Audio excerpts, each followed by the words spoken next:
அதே போல இன்றைக்கு சமூக ஈடுபாடுகளில் இருக்கின்ற நம்முடைய ஈரோட்டை சார்ந்திருக்கிற பல்வேறு சமூக அமைப்புகள் பாராட்டி கடிதங்கள் எனக்கு எழுப்பப்பட்டிருக்கிறது. கடுமையான உழைப்பின் காரணமாக இந்த தொகுதியை வளமான தொகுதியாக நீங்கள் மாற்றியிருக்கிறீர்கள் என்று நான் அவரிடத்திலே பாராட்ட வைக்கப்பட்டிருக்கிறேன். இவர் சொன்னது எனக்கு மிகவும் வேதனை அளிக்கக்கூடிய ஒன்று.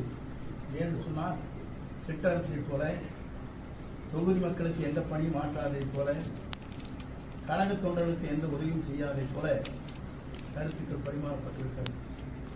எத்தனை பேர் ஒன்றியத்தில் சேர்மனாக, நகர்மன்ற தலைவராக, அதே நேரத்தில் வழக்கறிஞர் உடைய சட்ட நிபுணர்களாக நியமிக்கப்பட்ட வரலாறு இந்த தொகுதியில் இருக்கிறது. ஊராட்சி மன்ற தலைவர்களாக இன்றைக்கு அவர்கள் எங்கு வேண்டுமானால் செல்லலாம்.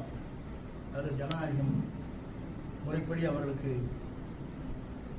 அவருடைய கருத்துக்களை பரிமாறுவதற்கு அவர் எங்கு வேண்டுமானாலும் சென்று எங்கு வேண்டுமானாலும் சென்று கருத்துக்களை பரிமாறலாம். ஆனால் குறை சொல்வதற்கு